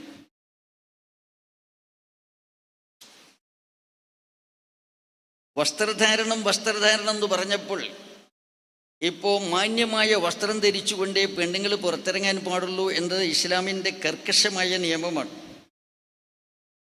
അതിനെ ആക്ഷേപിച്ചവരും ഇന്ന് ഭാഗികമായി അംഗീകരിച്ചു തുടങ്ങിയിരിക്കുകയാണ്. സ്ത്രീ പീഡനം എല്ലായിടത്തും സ്ത്രീ പീഡനം റിപ്പോർട്ട് ചെയ്യപ്പെടുന്നു. ബസ്സിൽ പീഡനം, ട്രെയിനിൽ പീഡനം, പ്ലെയിനിൽ വരെ പീഡനമുണ്ടായി നമ്മൾ വായിച്ചു. സ്റ്റേജിൽ പീഡനം, രാഷ്ട്രീയക്കാരുടെ സ്റ്റേജിലാണെങ്കിലും സ്റ്റേജിൽ പീഡനമുണ്ടായി. നടക്കുമ്പോഴും ഇരിക്കുമ്പോഴും കിടക്കുമ്പോഴും എല്ലായിടത്തും പീഡനമുണ്ടാകുന്നു. എന്താ കാരണം? കാരണം ഒന്ന്, സ്ത്രീകൾ പുറത്തിറങ്ങുമ്പോൾ എങ്ങനെ പുറത്തിറങ്ങണമെന്ന് ഇസ്ലാം പറഞ്ഞിട്ടുണ്ട്. ഒന്നുകിൽ സൗജ്, പെണ്ണ് യാത്ര ചെയ്യുകയാണെങ്കിൽ ഒറ്റയ്ക്ക് യാത്ര ചെയ്യാൻ പാടില്ല. ഒന്നുകിൽ ഭർത്താവ് കൂടെ വേണം, അല്ലെങ്കിൽ കെട്ടുബന്ധം ഹറാമായിട്ടുള്ള ആങ്ങളെയോ അല്ലെങ്കിൽ ഉപ്പയോ ഉപ്പുപ്പയോ അടുവുള്ള ആൾ കൂടെ വേണം. ഇതില്ലാതെ സ്ത്രീകൾ വീട് വിട്ട് അവർ യാത്ര ചെയ്യാൻ പാടില്ല എന്നത് ഇസ്ലാമിൻ്റെ നിയമമാണ്. ഈ നിയമം അതിലംഘിക്കുമ്പോൾ അതുപോലെ തന്നെ മാന്യമായ വസ്ത്രം ധരിച്ചു വേണം സ്ത്രീകൾ പുറത്തിറങ്ങാൻ. നഗ്നത പ്രത്യക്ഷപ്പെടുത്താൻ പാടില്ല എന്ന് പിന്നെ പുരുഷന് പറഞ്ഞിട്ട് കാര്യമില്ല. പുരുഷന്മാരെ ഹഠാത്താകർഷിക്കുന്ന രീതിയിൽ നഗ്നത പ്രത്യക്ഷപ്പെടുത്തിക്കൊണ്ട് പെണ്ണ് പുറത്തിറങ്ങിയാൽ പല അപകടങ്ങളും ഉണ്ടാകും. അതിന് പുരുഷന്മാരെ മാത്രം കുറ്റം പറഞ്ഞിട്ട് കാര്യമില്ല. ഇതിന് വാസ്തവത്തിൽ ഇന്ന് മറ്റ് ചില ബുദ്ധിമാന്മാരും അംഗീകരിച്ചു കഴിഞ്ഞിരിക്കുകയാണ്. പ്രശസ്ത ഈ വസ്ത്രധാരണ രീതി, സ്ത്രീകൾ മാന്യമായി വസ്ത്രധാരണം ധരിക്കാത്തത് കൊണ്ടാണ് അപകടങ്ങൾ ഉണ്ടാകുന്നത് എന്ന് ചില പ്രതിഭാശാലികളും സാമൂഹ്യ നേതാക്കന്മാരും എന്ന് വാസ്തവത്തിൽ തുറന്നു പറയാൻ നിർബന്ധിതരായിരിക്കുകയാണ്. പ്രശസ്ത ഗായകനായ യേശുദാസ് പറഞ്ഞു, മുൻ കേരള വനിതാ കമ്മീഷൻ അധ്യക്ഷ ജസ്റ്റിസ് ശ്രീദേവി പറഞ്ഞു. അവരെന്താ പറഞ്ഞെന്നറിയോ? അല്പവസ്ത്രധാരികളായ താരറാണികളാണ് വാസ്തവത്തിൽ പെൺകുട്ടികളെ വഴിപഠിപ്പിക്കുന്നത്. റാണിമാർ അവർ അർദ്ധനഗ്നകളായി പ്രത്യക്ഷപ്പെടുന്നു. അത് കണ്ടുകൊണ്ട് ആകർഷകരായിട്ട് പെൺകുട്ടികൾ അവരെ അനുകരിക്കുന്നു. ഇതാണ് വാസ്തവത്തിൽ സ്ത്രീ പഠനത്തിൻ്റെ ഏറെക്കുറെ കാരണമെന്ന് അവർ പറയുകയുണ്ടായി. മുൻ കേരള വനിതാ കമ്മീഷൻ അധ്യക്ഷ ജസ്റ്റിസ് ശ്രീദേവി വാസ്തവത്തിൽ നമ്മൾ മൊയ്യാക്കന്മാർ പറഞ്ഞിടത്തേക്ക് എത്തിയിരിക്കുകയാണ്. അതുപോലെ തന്നെ ഡൽഹി പോലീസ് കമ്മീഷണറായിരുന്ന RK ഗുപ്ത, അതുപോലെ തന്നെ മഹാരാഷ്ട്ര വനിതാ കമ്മീഷൻ അംഗം ആശാ മിർജെ, അദ്ദേഹം പറഞ്ഞത് കേൾക്കണം. സ്ത്രീകളുടെ മോശം വസ്ത്രധാരണവും പെരുമാറ്റവും അനുചിത സ്ഥലങ്ങളിലേക്കുള്ള പോക്കുമാണ് അവർക്ക് നേരെയുള്ള ലൈംഗികാക്രമണത്തിൻ്റെ പ്രധാന കാരണം. അപ്പം സ്ത്രീകളുടെ മോശമായ വസ്ത്രധാരണം, മോശമായ പെരുമാറ്റം, അനുചിതമായ സ്ഥലങ്ങളിലേക്കുള്ള പോക്ക്, ഇതെല്ലാം അവർക്ക് സ്ത്രീകളുടെ അതിക്രമം ഉണ്ടാകുവാൻ, സ്ത്രീകൾക്കെതിരെയുള്ള അതിക്രമങ്ങൾ ഉണ്ടാകുവാൻ കാരണമാണെന്ന് പറഞ്ഞിരിക്കുകയാണ്. അവ ചുരുക്കത്തിൽ ബുദ്ധിമാരായാലും സാമൂഹ്യ നേതാക്കന്മാർ വരെ ഏറെക്കുറെ ഇസ്ലാം പറഞ്ഞ കാര്യം എന്ന് അംഗീകരിച്ചു കഴിഞ്ഞിരിക്കുകയാണ്. അതുകൊണ്ട് സ്ത്രീകളുടെ കാര്യം പൊക്കിപ്പിടിച്ചുകൊണ്ടാണ് എന്ന് വാസ്തവത്തിൽ പല ആളുകളും ഇസ്ലാമിനെ ആക്ഷേപിക്കുന്നത്. ഈടപ്പൊരു ചങ്ങാതി എന്താണെന്ന് പറഞ്ഞാൽ, ഈ ഒരു ഇടതുപക്ഷ ചിന്താഗതിക്കാരനായ ഒരു ഷുക്കൂർ വക്കീൽ വിവാഹം ചെയ്തു. സ്പെഷ്യൽ മാരേജ് വിവാഹം ചെയ്തുകൊണ്ട്, രണ്ടാം വിവാഹം ചെയ്തുകൊണ്ട് അയാൾ പ്രഖ്യാപിച്ചത് എന്താണെന്ന് പറഞ്ഞാൽ, തുല്യത എന്ന് പറയുന്ന മാനവികത അതിന് നിരക്കാത്തതാണ് ഇസ്ലാമിലെ അനന്തരാവകാശം എന്നാണ് പറഞ്ഞത്. എന്താ മൂപ്പര് പറഞ്ഞത്? അതായത് സ്ത്രീകൾ മാത്രമാണ് ഒരു പിതാവിനുള്ളതെങ്കിൽ സ്വത്ത് മുഴുവനും സ്ത്രീകൾക്ക് മാത്രം കിട്ടുകയില്ല, പുത്രിമാർക്ക് മുഴുവൻ കിട്ടുകയില്ല. അയാൾക്ക് വാസ്തവ സഹോദരന്മാരുണ്ടെങ്കിൽ സഹോദരന്മാർ കൂടി പോകും. നേരെ മറിച്ച് ആൺമക്കൾ മാത്രമാണെങ്കിലോ മുഴുവൻ ആൺമക്കൾക്ക് കിട്ടും. ഇത് ശരിയായില്ല എന്നാ പറഞ്ഞത്. തുല്യത എന്ന മാനവികതയ്ക്ക് നിരക്കാത്തതാണ് ഇതെന്നാണ് അദ്ദേഹം പറഞ്ഞിട്ടുള്ളത്. മഹാവിഡ്ഢിത്തമാണ് അദ്ദേഹം പറയുന്നത്, ലോകമഹാവിഡ്ഢിത്തം. അദ്ദേഹത്തെ പിന്തുണച്ചുകൊണ്ട് വേറെയും ചില വിഡ്ഢികൾ ഈ വിഡ്ഢിത്വം ആവർത്തിച്ചിട്ടുണ്ട്. വാസ്തവത്തിൽ എന്താണെന്ന് പറഞ്ഞാൽ സാമ്പത്തിക കാര്യങ്ങളിൽ തുല്യതപ്പെടുത്താൻ സാധിക്കുമോ? നീതിയാണോ അത്? നമ്മളൊരു സ്ഥാപനത്തിലേക്ക്, വിദ്യാഭ്യാസ സ്ഥാപനത്തിലേക്ക് എന്നാൽ അവിടുത്തെ പ്രിൻസിപ്പാളിൻ്റെ ശമ്പളമാണോ സ്റ്റാഫിനുള്ളത്? സ്റ്റാഫിൻ്റെ ശമ്പളമാണോ അവിടുത്തെ പ്യൂണിനുള്ളത്? പ്യൂണിൻ്റെ ശമ്പളമാണോ അവിടുത്തെ സ്വീപ്രസിനുള്ളത്? അവരുടെ ശമ്പളമാണോ കുക്കിനുള്ളത്? അപ്പം എന്താണ്, ഒരു തരത്തിലുള്ള ബാധ്യതയും ചുമതലയും അനുസരിച്ച് അവരുടെ വേതനത്തിൽ വ്യത്യാസമുണ്ടാകും. ഇങ്ങനെ തന്നെ ഇസ്ലാം പുരുഷന്മാരുടെ ബാധ്യതയും അവരെ ഏറ്റെടുത്തിട്ടുള്ള, അവരെ ഏൽപ്പിച്ചിട്ടുള്ള ചുമതലയ്ക്കനുസരിച്ച് കൊണ്ടാണ് വാസ്തവത്തിൽ അനന്തരാവകാശം നൽകുന്നത്. സ്ത്രീകൾക്ക് അള്ളാഹു വിശുദ്ധ ഖുർആൻ, തിരുസുന്നത്ത്, ഇസ്ലാം, ദീനുൽ ഇസ്ലാം സ്ത്രീകൾക്ക് സാമ്പത്തികമായ ഒരു ബാധ്യതയും ഏൽപ്പിച്ചിട്ടില്ല. അവർക്ക് സ്വന്തം സ്വത്തുണ്ടെങ്കിൽ സക്കാത്ത് കൊടുക്കണം എന്നതല്ലാതെ സാമ്പത്തിക ബാധ്യതകളൊന്നും സ്ത്രീകളെ ഏൽപ്പിച്ചിട്ടില്ല. പുരുഷന്മാർക്ക് അങ്ങനെയല്ല. അവർക്ക് എന്താണെന്ന് പറഞ്ഞാൽ പുറലോകത്ത് വേണ്ടുന്ന സാമൂഹ്യ പ്രവർത്തനങ്ങൾക്ക് അവർ ചെലവഴിക്കേണ്ടതുണ്ട്. അവരിന് പിന്നെ നാട്ടിൽ പള്ളി, മദ്രസ സ്ഥാപനങ്ങൾ ഉണ്ടാക്കേണ്ടതുണ്ട്, വിദ്യാഭ്യാസ സ്ഥാപനങ്ങൾ ഉണ്ടാക്കേണ്ടതുണ്ട്. അതിനെല്ലാം പുറമെ സ്ത്രീ സമൂഹത്തിൻ്റെ സകല ബാധ്യതകളും പുരുഷന്മാരെ ഏൽപ്പിച്ചിരിക്കുക. നേരത്തെ പറഞ്ഞതുപോലെ ഈ ബാധ്യതകൾ മുഴുവൻ നിറവേറ്റേണ്ടവരാണ് പുരുഷന്മാർ. സ്ത്രീകൾക്കാനുള്ള ഒരു ബാധ്യതയുമില്ല. എന്നിരിക്കെ ഒരു ബാധ്യതയുമില്ലാത്ത സ്ത്രീക്ക് പുരുഷന്മാർക്ക് കൊടുക്കുന്നത് നീതിയാണോ? ഒരിക്കലും നീതിയല്ല. എന്നിട്ടും ഇസ്ലാം എന്ത് ചെയ്തു? സ്ത്രീകൾക്ക് സ്വത്തവകാശം കൊടുത്തിട്ടുണ്ട്, അനന്തരാവകാശം കൊടുത്തിട്ടുണ്ട്. എന്തെങ്കിലും അവർക്ക് സ്വന്തമായ ആവശ്യങ്ങളുണ്ടെങ്കിൽ നിർവഹിക്കാൻ, അവിടെ എല്ലാ ആവശ്യങ്ങളും നിർവഹിക്കപ്പെടുന്നു പുരുഷന്മാരാലെങ്കിലും സ്വന്തമായിട്ട് അവരുടെ താല്പര്യത്തിന് വല്ല കാര്യങ്ങളും നിർവഹിക്കാനുണ്ടെങ്കിൽ അവർക്കൊരു കൈമണി എന്ന നിലക്ക് എന്താണ് അവകാശം നൽകി ഇസ്ലാം അവകാശം നൽകിയിട്ടുണ്ട് എന്നതാണ്. വാസ്തവത്തിൽ എന്താണെന്ന് പറഞ്ഞാൽ ഇവിടെ ലോകത്ത് ആദ്യമായി സ്ത്രീക്ക് അനന്തരാവകാശം നൽകിയത് ആരാണ്? ഇവിടെ ഹൈന്ദവരുണ്ട്, ക്രൈസ്തവരുണ്ട്, ജൂതരുണ്ട്, എല്ലാവരുമുണ്ട്. ലോകത്ത് ആദ്യമായിട്ട് സ്ത്രീകൾക്ക് അനന്തരാവകാശം നൽകിയത് ആരാണ്? ഇസ്ലാം. പാശ്ചാത്യ ലോകത്ത് വാസ്തവത്തിലെടുത്താൽ അമേരിക്കയിൽ പെൻസിൽവാനിയയിലെ സ്ത്രീകൾക്ക് സ്വത്തവകാശം നൽകാനുള്ള നിയമം നിലവിൽ വന്നു. എപ്പോൾ? 1718 എന്ന് പറഞ്ഞാൽ ഇസ്ലാം വന്ന് സ്ത്രീകളുടെ അവകാശങ്ങളൊക്കെ വകവെച്ചു കൊടുത്തതിന് ശേഷം 12 നൂറ്റാണ്ട് കഴിഞ്ഞതിന് ശേഷം മാത്രമാണ് പാശ്ചാത്യ ലോകത്ത് ആദ്യമായിട്ട് ഇങ്ങനെ ഒരു നിയമം 1718 വരുന്നത്. ബ്രിട്ടനിൽ വന്നത് 1870 ഇന്ത്യയിലേക്ക് വരാം നമുക്ക്. അംബേദ്കറുടെയും നെഹ്റുവിൻ്റെയും ശ്രമഫലമായി 1950 വന്ന ഹിന്ദു കോഡാണ് ഹൈന്ദവ സ്ത്രീകൾക്ക് സ്വത്തവകാശം നൽകുന്നത് 1950.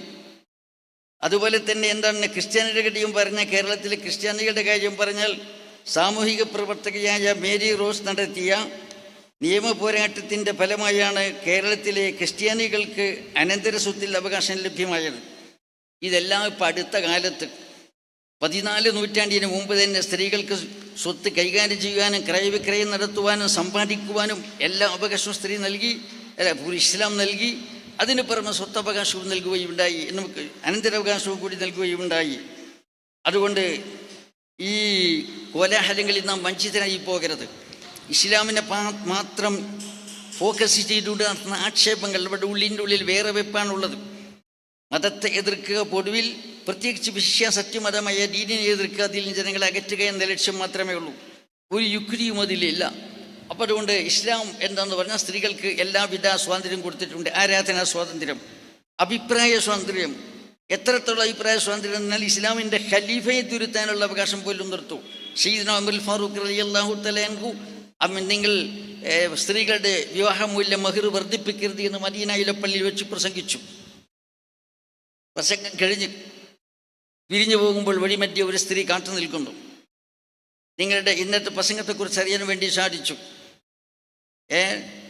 നിങ്ങൾ പറഞ്ഞു സ്ത്രീകളുടെ മഹർ കൂട്ടാൻ പാടില്ലെന്ന്. അല്ലാഹു തആല വിശുദ്ധ ഖുർആനിൽ പറയുന്നു, വഇന്നറത്തും ഇസ്തിബ്ദാല സൗജിൻ മക്കാന സൗജിൻ വആതൈതും ഇഹ്ദാഹുന്ന കിൻതാറൻ വലാ തഖുദു മിൻഹു ശൈആ.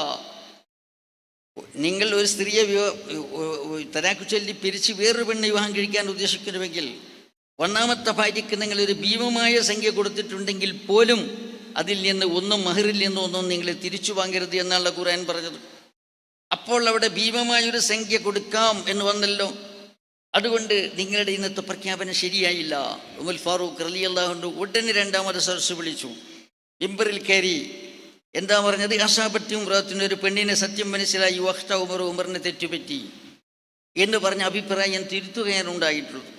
അപ്പോൾ ഒരു ഖലീഫിനെ പോലും തിരുത്താനുള്ള അഭിപ്രായ അവകാശം കൊടുത്തിരിക്കുകയാണ്.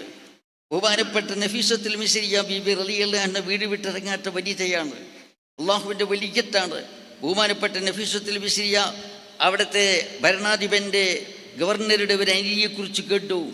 ആ വഴിക്ക് ഗവർണർ വരുന്നുണ്ടെന്ന് കേട്ടപ്പോൾ കത്ത് തയ്യാറ് ചെയ്ത് എല്ലാ പർദ്ദയും ധരിച്ചുകൊണ്ട് അവർ പോയി വഴിമധ്യ വെച്ചുകൊണ്ട് അമീറിനെ കാണുകയും അയാൾക്ക് എഴുത്തു കൊടുക്കുകയും ചെയ്യായിട്ട് ചരിത്രത്തിൽ കാണാൻ സാധിക്കുന്നു. അഭിപ്രായ സ്വാതന്ത്ര്യം, ആരാധനാ സ്വാതന്ത്ര്യം, സാമ്പത്തിക സ്വാതന്ത്ര്യം, എല്ലാവിധ സ്വാതന്ത്ര്യവും കൊടുത്തിട്ടുണ്ട്. പക്ഷേ അടിഞ്ഞാട്ടത്തിനുള്ള സ്വാതന്ത്ര്യം കൊടുത്തിട്ടില്ല. പൊതുവേദികളിൽ കയറുവാനും സ്വച്ഛന്തം കൂടെ ആരുമില്ലാതെ നാടുവിട്ട് സഞ്ചരിക്കുവാനും കൂട്ടാട്ടത്തിനുള്ള സ്വാതന്ത്ര്യം നൽകിയിട്ടില്ലെന്ന് മാത്രമേ ഉള്ളൂ. ഇപ്പോൾ ഇവിടെ എന്താണെന്ന് പറഞ്ഞാൽ മെക് 7 എന്ന് പറഞ്ഞിട്ട് ഒരു മൾട്ടി എക്സർസൈസ് കോമ്പിനേഷൻ എന്ന് പറയുന്നൊരു എക്സർസൈസ് തുടങ്ങിയിട്ടുണ്ട്. 7 സ്വാതന്ത്ര്യ എക്സർസൈസാണ്. അത് വാസ്തവത്തിൽ എന്താണെന്ന് പറഞ്ഞിട്ടുണ്ടെങ്കിൽ ഇവിടെ കൊണ്ടോട്ടിക്കടുത്ത് തുറക്കൽ എന്ന സ്ഥലത്ത് 2012 ഒരു മുൻ സൈനികനാണ് തുടങ്ങിയത്. അത് പിന്നെ അത് വികസിപ്പിച്ചപ്പോൾ ഇങ്ങനെ പലയിടങ്ങളിലേക്ക് എത്തിയിരിക്കുകയാണ്. രാവിലെ തന്നെ സുബിക്ക് ആണും പെണ്ണും നേട്ടോട്ടം ഓടുകയാണ്. എന്തിനു വേണ്ടിയെന്ന് ചോദിച്ചാൽ കായിക പരിശീലനത്തിന് വേണ്ടി, എക്സസൈസിന് വേണ്ടി, മാനസികാരോഗ്യവും ശാരീരികാരോഗ്യവും വർദ്ധിപ്പിക്കാൻ എക്സസൈസ് വേണം. ഓക്കെ, സമ്മതിക്കുന്നു, എക്സസൈസ് വേണം. അതിന് എന്താണെന്ന് പറഞ്ഞാൽ സ്ത്രീകൾക്ക് എക്സസൈസിൻ്റെ ഇപ്പോൾ എന്തുകൊണ്ട് സ്ത്രീകൾക്ക് എക്സസൈസിൻ്റെ ആവശ്യം നേരിട്ടു. ഇനി സ്ത്രീകൾക്ക് എക്സസൈസ് വേണമെങ്കിൽ പുരുഷന്മാർ പോയി എക്സസൈസ് പഠിച്ച് സ്ത്രീകൾക്ക് പഠിപ്പിച്ചു കൊടുക്കുക, വീട്ടിൽ നിന്ന് ചെയ്താൽ മതിയല്ലോ. അന്യ പുരുഷന്മാരോട് ഇരുന്നത് കൊണ്ട് അതിന് ചില വീഡിയോകളൊക്കെ പുറത്തു വന്നല്ലോ. പുറത്തു വന്നതായിട്ടുള്ള ഇതിൽ നിന്ന് കാണാൻ സാധിക്കും. ചില സ്ത്രീകളും പുരുഷന്മാരും ഇടകലർന്നു കൊണ്ട് തുള്ളുന്നത് കാണാം. സ്ത്രീകളും പുരുഷന്മാരും കൂട്ടം കൂട്ടമായിട്ട് പോകുന്നത് കാണാം. അവർ കുശലം പറയുന്നത് കാണാം. അവരിപ്പോൾ ടൂർ നടത്താൻ തുടങ്ങി. ഒരു വാഹനത്തിൽ മിശ്രമായിട്ട് ടൂർ പോലും അവർ സംഘടിപ്പിക്കാൻ തുടങ്ങി. അങ്ങനെ പല വഴിക്ക് നീങ്ങിയിരിക്കുകയാണ്. ചില ആളുകൾ, മുത്ത് ഇസ്ലാമിൻ്റെ ആളുകളും ഈ പരിപാടിക്ക് പോകുന്നത് സങ്കടകരമാണ്. എന്ത് കാണുമ്പോഴേക്കും അതിലേക്ക് ഒഴുകുന്നൊരു സ്വഭാവത്തിൽ മുസ്ലിം ആക്കാൻ പാടില്ല. അവർക്കൊരാലോചന വേണം. ഞാൻ മുസ്ലിമാണ്, ഞാനൊരു മുഅ്മിനാണ്, ഞാനൊരു സുന്നിയാണ്, എനിക്ക് എത്രത്തോളം കാര്യങ്ങളൊക്കെ പറ്റും എന്നുള്ളത് ചിന്തിച്ചിട്ടും പോകാൻ.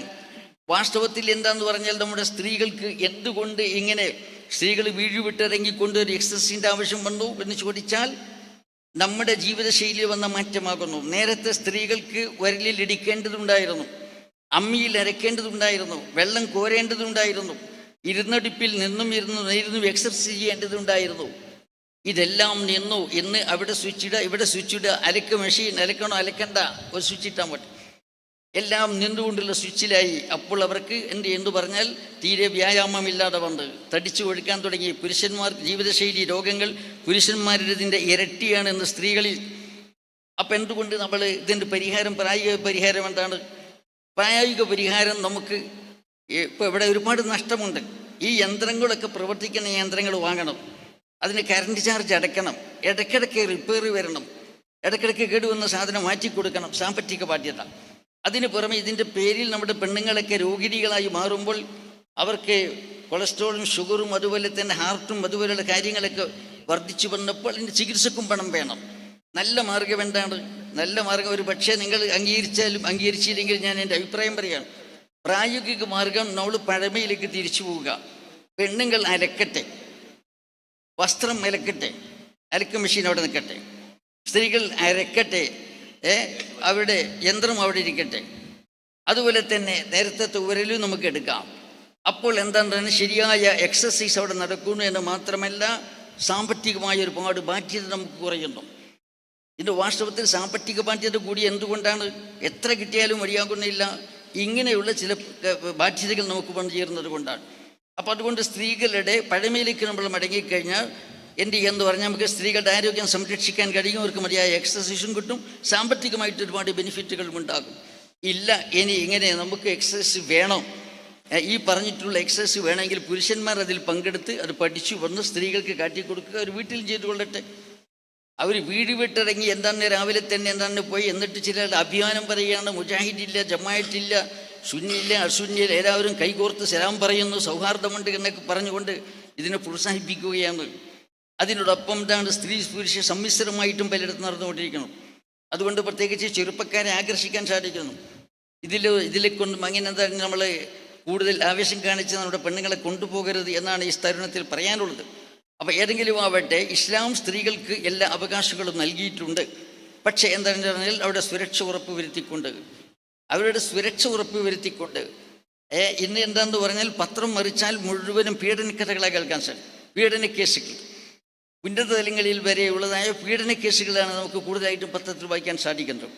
എന്തുകൊണ്ട് സംഭവിക്കുന്നു നമ്മൾ ചിന്തിക്കുന്നില്ല. എന്തുകൊണ്ട് സംഭവിക്കുന്നതിൻ്റെ മൂലകാരണം ആരും പറയുന്നില്ല. മൂലകാരണമാണ് ഇപ്പോൾ ചില ബുദ്ധിമാന്മാരായ ആളുകൾ ഇപ്പോൾ എടുത്തു പറഞ്ഞത്. പെണ്ണുങ്ങളുടെ സ്വന്തമായ പുറത്തുപോക്കും, അവിടെ എന്താണെന്ന് പറഞ്ഞിട്ട് മാന്യമല്ലാത്ത വസ്ത്രധാരണവും മോശമായ പെരുമാറ്റങ്ങളുമാണ് ഇതിന് ഏറെക്കുറെ കാരണം എന്ന് ബുദ്ധിയുള്ളവർ വരെ എടുത്തു പറഞ്ഞു. ഇത് തന്നെ ഇസ്ലാം നേരത്തെ പറഞ്ഞ കാര്യം, പണ്ഡിതന്മാർ പറഞ്ഞ കാര്യം. അതുകൊണ്ട് ഞാൻ പറഞ്ഞു വരുന്നത് ഇൻഷാ അല്ലാഹ് നമ്മുടെ വിദ്യാഭ്യാസ രീതി മനുഷ്യൻ്റെ പുരോഗതിക്ക്, സ്ത്രീ പുരുഷന്മാരുടെ പുരോഗതിക്ക് എന്താണോ നിദാനമായ കാര്യമെന്ന് പറയേണ്ടത്, പഠിപ്പിക്കേണ്ടത് ആരാണ്? അത് അവരുടെ സൃഷ്ടാവായ അള്ളാഹുവാണ്. സർവജ്ഞനായ, സകലജ്ഞനായ, ത്രികാലജ്ഞനായ റബ്ബ് അവനാണ് പഠിപ്പിക്കേണ്ടത്. അവൻ്റെ ഇൽമാണ് ദീനിയായ ഇൽമ്. ആരെങ്കിലും ചാത്തനെ പോത്തനെ എഴുതിയുണ്ടാക്കിയ മനഃശാസ്ത്രമൊന്നല്ല ഇത്. പ്രപഞ്ചത്തിൻ്റെ സൃഷ്ടാവിൻ്റെ മനഃശാസ്ത്രമാണ്. അതുകൊണ്ട് അതാണ് നമ്മുടെ ദീനായിട്ട് നമ്മൾ പഠിപ്പിച്ചുകൊണ്ടിരിക്കുന്നത്. അത് നിരുപാധികം പഠിപ്പിക്കുകയും അനുസരിക്കുകയും ചെയ്യുന്ന നമ്മുടെ ബാധ്യത. അതിനോടൊപ്പം ദുന്യാവിൽ ജീവിച്ചു വേണം ആഖിറത്തിലേക്ക് പോകാൻ. നമ്മുടെ ദുആ തന്നെ റബ്ബന ആതിനാ ഫിദ്ദുനിയ ഹസന വഫിൽ ആഖിറതി ഹസന. പടച്ചവനെ ദുന്യാവിൽ നല്ലത് തരണം, ആഖിറത്തിലും നല്ലത് തരണമെന്നാണ് നമ്മുടെ ദുആ. അതുകൊണ്ട് ദുന്യാവിൽ മെച്ചപ്പെട്ട ജീവിതം നമുക്ക് ആവശ്യമാണ്. അപ്പോൾ ദുന്യാവിൽ നമുക്ക് മാന്യമായി ജീവിക്കണം, അപകടങ്ങൾ തരണം ചെയ്യാൻ സാധിക്കണം. അപകടം വരുമ്പോൾ മുൻകൂട്ടി മനസ്സിലാക്കാൻ സാധിക്കണം, അതിനെ പ്രതിരോധിക്കാൻ സാധിക്കണം. ആണിനും പെണ്ണിനുമൊക്കെ അതിന് ഭൗതികമായ വിദ്യാഭ്യാസം ആവശ്യമാണ്. നമ്മുടെ കുട്ടികൾക്ക് വിദ്യാഭ്യാസം പകർന്നു കൊടുക്കണം. ഇന്ന് വാസ്തവത്തിൽ ശാസ്ത്രം കുതികൊള്ളുന്ന ശാസ്ത്രത്തിൻ്റെ യുഗത്തിലാണ് നമ്മൾ ജീവിക്കുന്നത്. വിദ്യാഭ്യാസ രീതികളും സമ്പ്രദായങ്ങളും വിഷയങ്ങളും അനുദിനം പുരോഗമിച്ചു കൊണ്ടേയിരിക്കുകയാണ്. അപ്പോൾ ഭാവിയിൽ നമ്മുടെ കുട്ടികൾക്ക് വീട്ടിൽ വെച്ചുകൊണ്ട് വേണ്ട കാര്യങ്ങൾ ചെയ്യുവാനും അവരെ പ്രചോദനം കൊടുക്കുവാനും വിദ്യാഭ്യാസപരമായിട്ട് അവരെ സഹായിക്കുവാനും നമ്മുടെ പെൺകുട്ടികൾക്ക് വിവരം വേണം. വിവരമില്ലാഞ്ഞാൽ എന്താണെന്ന് പറഞ്ഞാൽ പലതും സംഭവിക്കും. അപ്പം അതുകൊണ്ട് എന്താണെന്ന് പറഞ്ഞാൽ വിദ്യാഭ്യാസപരമായി നമ്മുടെ കുട്ടികളെ ഹെൽപ്പ് ചെയ്യാൻ ആവശ്യമായിട്ടുള്ള ഒരു ചെറിയ കഴിവെങ്കിലും നമ്മുടെ കുട്ടികൾക്ക് വേണം, നമ്മുടെ കുടുംബിനികൾക്ക് വേണം. അതുകൊണ്ട് ഭൗതികമായും അവർ പഠിച്ചിരിക്കണം. അതുകൊണ്ട് മതഭൗതിക സമന്വയം എന്ന ലക്ഷ്യത്തോടുകൂടി നമ്മുടെ ഈ സ്ഥാപനങ്ങൾ ഇന്ന് നമ്മുടെ കേരളത്തിൽ പലയിടത്തും ഉണ്ടായിട്ടുണ്ട്, ഇവിടെയും ഉണ്ടായിട്ടുണ്ട്. കുറച്ച് കാർക്കശ്യം നമ്മൾ വെച്ചിട്ടുണ്ട്. അതിൽ പെട്ടതാണ് നമ്മുടെ വാഹനത്തിൽ തന്നെ വരണമെന്ന് പറഞ്ഞത്. ചില ആളുകളെ ലാഭം നോക്കിയെന്ന് 10 പൈസൻ്റെ ലാഭം നോക്കിയിട്ടുണ്ട് എന്ന് പറഞ്ഞാൽ സ്ഥാപനത്തിൻ്റെ വാഹനത്തിൽ പോയാൽ ഫീസ് അടയ്ക്കണം, സംഖ്യ കൊടുക്കണം. കുറച്ച് ലാഭമാണ് വേറെ ലൈൻ വണ്ടിയിൽ വന്നാൽ എന്ന് പറഞ്ഞുകൊണ്ട് മറ്റു വാഹനത്തിൽ വരുന്നു. അപ്പോൾ എന്താണ് നമ്മുടെ ആശങ്ക, ഉസ്താദുമാർക്കും രക്ഷിതാക്കളുമായിട്ടുള്ള ആശങ്ക ദൂരീകരിക്കാനാണ് നമ്മൾ ഇക്കാര്യം ചെയ്തത്. ഡോർ ടു ഡോർ ആയിട്ട് എന്താ പറഞ്ഞാൽ വീടുകളിൽ നിന്ന് പെൺകുട്ടികളെ പിക്കപ്പ് ചെയ്ത് ഇവിടെ കൊണ്ടുവന്ന് പഠിപ്പിച്ച് ആ വാഹനത്തിൽ തന്നെ കൊണ്ടുപോയി അവിടെ തന്നെ വിട്ടുകൊടുക്കുന്ന സമ്പ്രദായം വളരെ സുരക്ഷിതമാണ്. രക്ഷാക്കന്മാർക്കും എന്താണ് സമാധാനിക്കാം, ഉസ്താദുമാർക്കും സമാധാനിക്കാം. നേരെ മറിച്ച് ലാഭം നോക്കി നമ്മൾ ബുദ്ധിമുട്ടുണ്ടാക്കും. ബുദ്ധിമുട്ടില്ലെന്ന് പറയുന്നില്ല. ജീവിതത്തിൽ മറ്റെല്ലാ രംഗത്തും നമുക്ക് ബുദ്ധിമുട്ടുള്ളത് പോലെ ഈ രംഗത്തും ചിലപ്പോൾ കുറച്ച് ബുദ്ധിമുട്ടുകളൊക്കെ ഉണ്ടാകും. എന്നാൽ അല്പം ലാഭം നോക്കിക്കൊണ്ട് മാത്രം നമ്മൾ എന്താണെന്ന് കുട്ടികളെ അങ്ങനെ ലൈൻ വണ്ടിയിൽ വിടരുത്. വിട്ടാൽ നമുക്ക് എന്താ ആശങ്കയാണ്. ഉസ്താദുമാർക്ക് ആശങ്ക, രക്ഷാക്കന്മാർ ആശങ്ക. കുട്ടി ഇവിടെ എത്തിയോ അല്ലെങ്കിൽ അവിടെ എത്തിയോ എന്ന ആശങ്ക. ഇന്ന് സ്കൂളിലും കോളേജിലും പല കുട്ടികളും പോയിട്ട് അവിടെ എത്തിയോ അന്വേഷിച്ചിൽ എത്തിയിട്ടില്ല എന്ന വിവരങ്ങൾ കിട്ടുന്നത്. പിന്നെ വേറെ എവിടെയോ എത്തിയുള്ള വിവരമാണ് കിട്ടുന്നത്. പോലീസ് റിപ്പോർട്ട് ചെയ്ത് മാസങ്ങളോ അല്ലെങ്കിൽ ആഴ്ചകളോ കഴിഞ്ഞ ശേഷം കുട്ടികളെ കണ്ടെത്തും, ചില കണ്ടെത്താത്തതും ഒരുപാട് കേസുകളുണ്ട്. അങ്ങനെയൊന്നും ആകാൻ പാടില്ല നമ്മുടെ വിദ്യാലയത്തിൻ്റെ സ്ഥിതി. അതുകൊണ്ട് നിങ്ങളെല്ലാവരും സഹകരിക്കണം. പിന്നെ എന്താണെന്ന് പറഞ്ഞാൽ നമ്മുടെ സ്ഥാപനം നടന്നു പോകണമല്ലോ. ഉസ്താദുമാർക്കും ടീച്ചർമാർക്കും ഒക്കെ തന്നെ ശമ്പളം കൊടുക്കണം. ഈ വാഹനത്തിന് വാഹനക്കാർ വെറുതെ ഫ്രീ ആയിട്ട് ഓടിത്തരില്ല. അവരോട് വേറൊന്നും പറഞ്ഞിട്ട് കാര്യമില്ല. അവർക്കും വേണം കാശ് കൊടുക്കുക. ഇതൊക്കെ ഭീമമായ ഒരു സംഖ്യ മാസാന്തം വേണം. എല്ലാവരും ഒത്തൊരുമിച്ച് പലതുള്ളി പെരുവെള്ളങ്ങൾക്ക് സഹകരിച്ചെങ്കിൽ ഇത് നടക്കുകയുള്ളൂ. അതുകൊണ്ട് ഏതെങ്കിലും ഒരു രക്ഷിതാവിന് ഒരു കുട്ടിക്കോ ഫീസ് അടക്കാൻ സാധിക്കുന്നില്ലെങ്കിൽ അവിടുത്തെ സാമൂഹ്യ സംഘടനകളുമായിട്ട് SYS ഉണ്ട്, SSF ഉണ്ട്, മുസ്ലിം ജമാഅത്തുണ്ട്. ഇതൊക്കെ എന്തിനാ? ഒരു യോഗം ചേരാനും മീറ്റിംഗ് ചേരാനും സർക്കുലർ പൂരിപ്പിക്കാനും മാത്രമുള്ളതാണോ? അവനവൻ്റെ നാട്ടിൽ നിന്ന് പഠിക്കാൻ പോകുന്ന വിദ്യാർത്ഥികൾക്കോ വിദ്യാർത്ഥിനികൾക്കോ സാമ്പത്തിക സഹായം ചെയ്യാനൊന്നും കഴിയുകയില്ലെങ്കിൽ ഇതൊക്കെ പിരിച്ചുവിടാൻ നല്ലത്.